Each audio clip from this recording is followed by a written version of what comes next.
This episode is an interesting one because a lot of you are going to relate to it.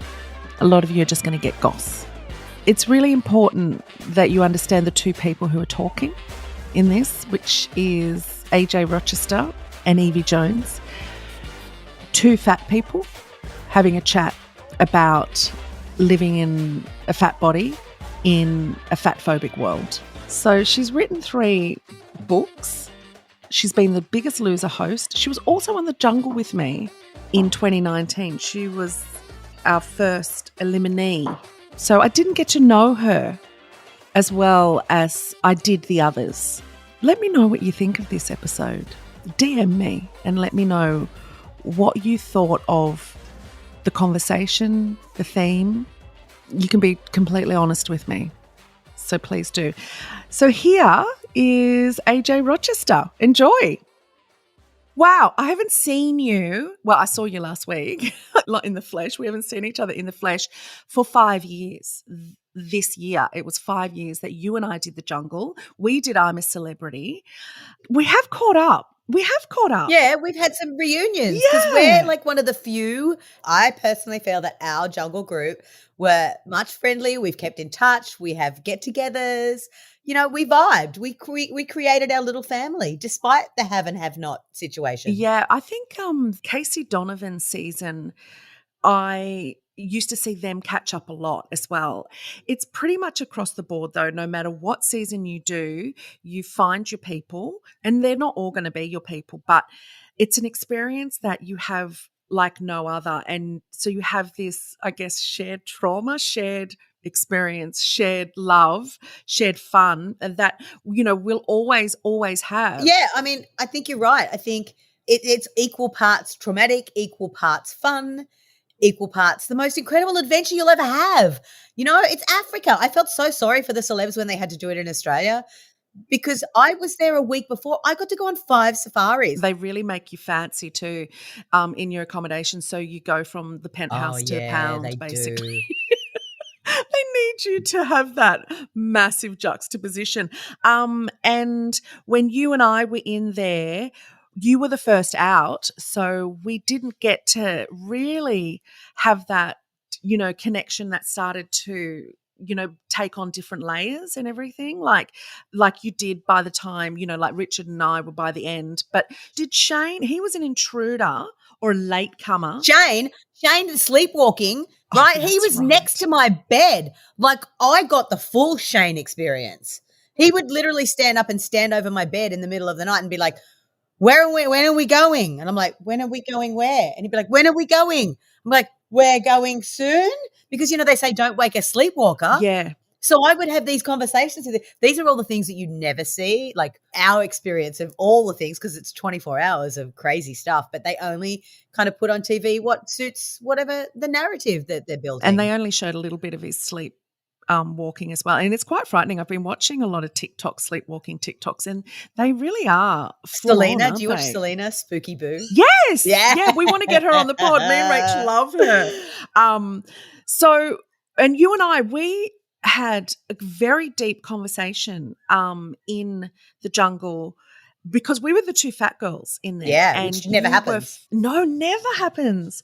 We were in the river, and you know what? I cannot find that conversation again like that. Aww. Our particular season, it's not up on YouTube anymore. It's not up on 10 Play anymore. So it's a real shame because I'd really love to find that conversation again because so many people remember my weigh-in speech, and that really overtook everything in as far as the weight conversations went.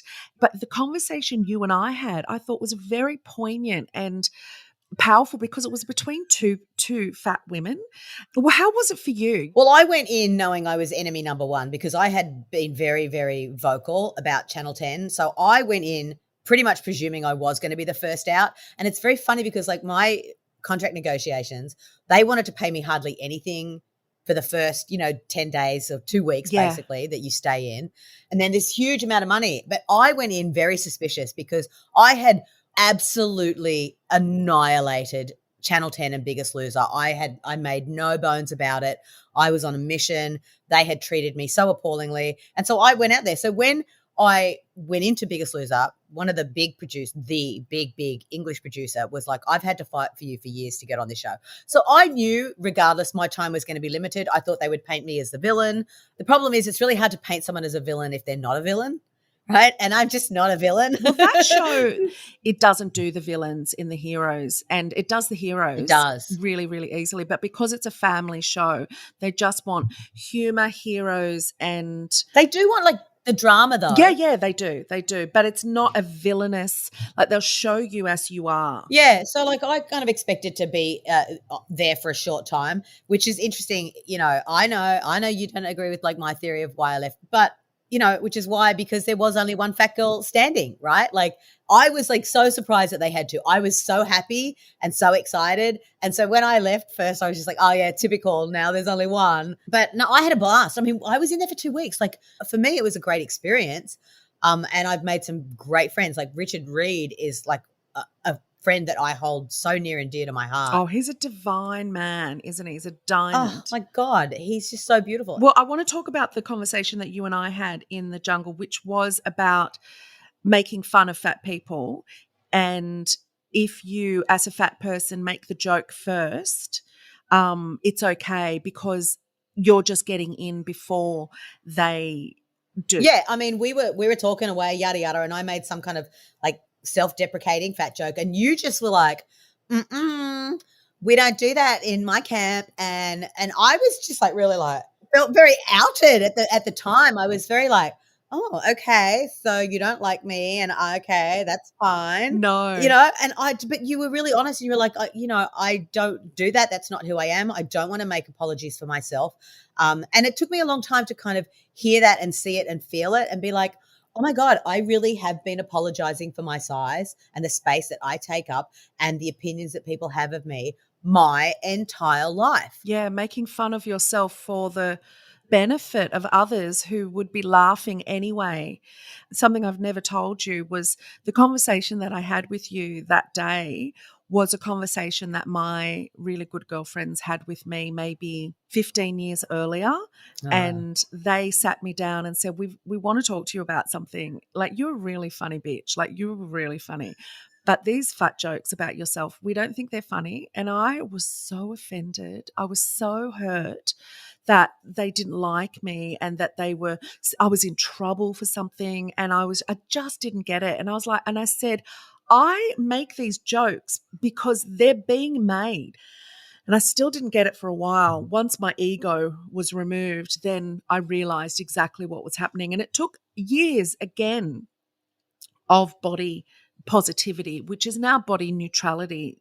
And I think you put it really well on your TikTok. You said, Yvie loved herself because of who she is. I loved myself despite being a fat woman. Yeah. We are so sensitive because we are the butt of the joke all our lives. Like, as long as you're fat, you're the butt of the joke. And if you're not fat anymore, you're celebrated.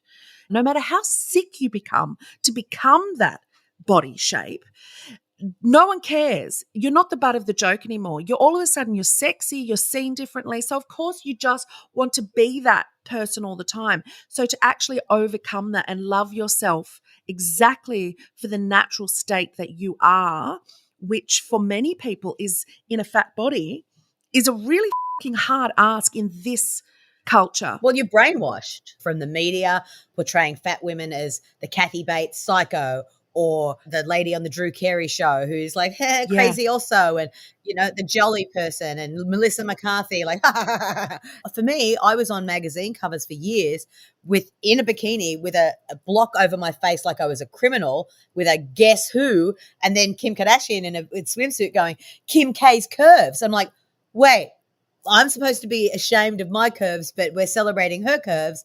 And it's everywhere. It's perpetuated that you are less because you are more. So I want to go back now to The Biggest Loser. Now, you wrote a book, and that was a great book, but today it's a book about losing weight. But you then went on to become the host of one of the biggest shows in the world. And we had our own version, which you were the host of for how many seasons? 4 seasons. I mean, that show was a juggernaut because of what it did to people.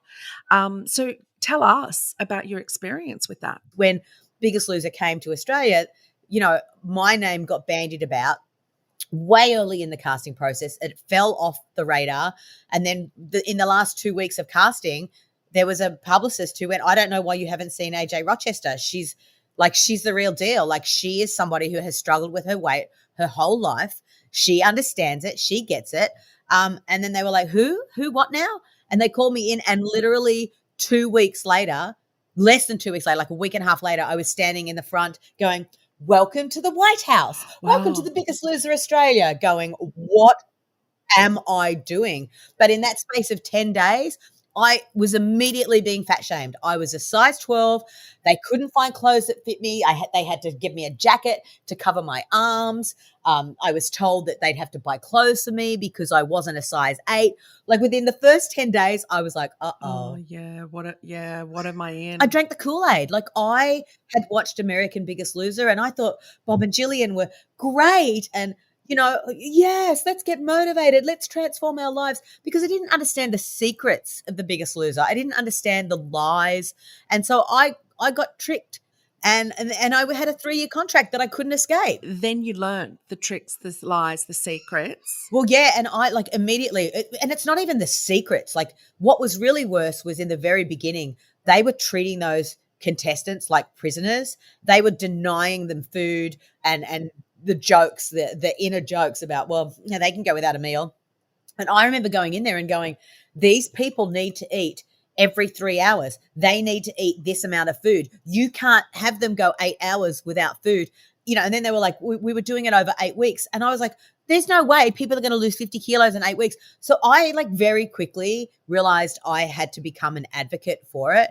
And so I fought for them for day one. I didn't make a lot of changes. I got them regularly fed. I got them snacks. They tried to separate me from them because I was drawn to them, because I have empathy for them, because I was them. So we would forge these secret friendships, and there were awful things. People water loaded when they came in so that their weight loss in those first 2 weeks was 10 kilos. It wasn't 10 kilos. It was fake. They're drinking salt and drinking liters and liters and liters of water because that helps you retain the fluid.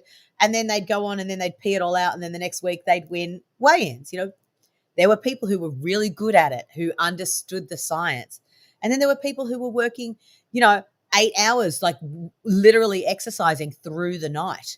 This guy took tea tree oil. Do not take this. This comes with the warning. Do not do this. But he was drinking tea tree oil, and his sister smuggled it in, and we caught her smuggling it in her jacket when we had to meet the family. And he was basically using it as a diuretic. Do not use it. It is not meant to be that way. Yeah, so dangerous. I mean, it is such a science. You've got rules of how to extremely dangerously lose weight. There are ways to do it. And that show was really quite complicit. Well, the lies. Like, convincing people that it was a week. Oh, in a week, Cozzy has lost 7 kilos. No, that week was 4 weeks in real life. There were times where the shortest week would have been a week if it was that. It was mostly 10 to 14 days. Sometimes, especially when we shot over Christmas, we would go down and then they would just continue to exercise. And it could be 3 weeks between weigh-ins. And you're lying to the people, because here's the thing. People go, oh, this is what certain people are saying. Oh, I helped so many people and the show helped so many people. It lied to so many people, and it set so many people up for failure, because why can't I lose 7 kilos in a week?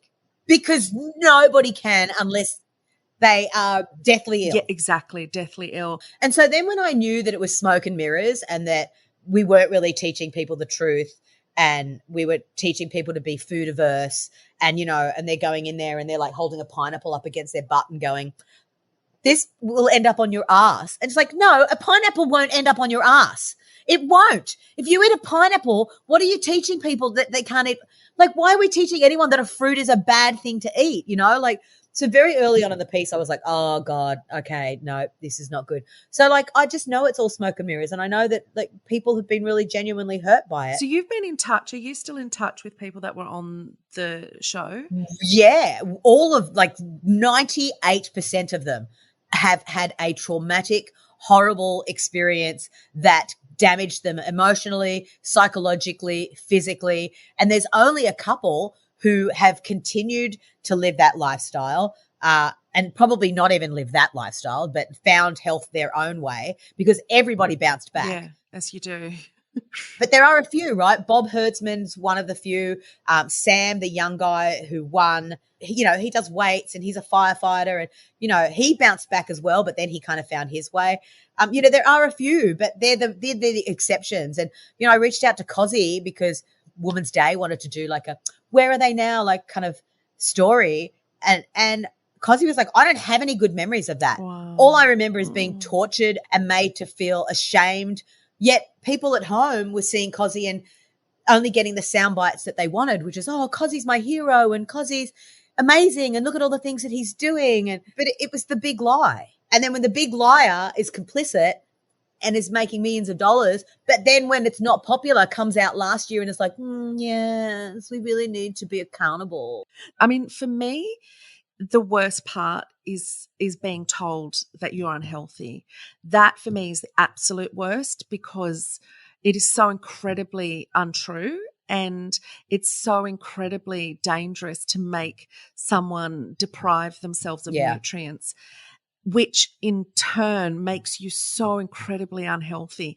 Since the 60s, we've been obsessed with being thin and losing weight. The amount of damage that's done to people, not just internally with your brain, but also with your mind, your mentality. Like, it's taken people's lives for so many different reasons that, this is why we're so incredibly passionate about it. But the only time I've been thin has been when I've been unhealthy. Yeah, me too. Like the thin me, starved, laxatives, diuretics, saunas, limited food. It's not our natural state. But, oh, you look so good. Yeah, you have to really, like trainers do the whole go harder, push harder, push harder. I think that's one of the most dangerous things to say. You're making someone go so against their natural state that you're yelling at them to go harder on something that's damaging.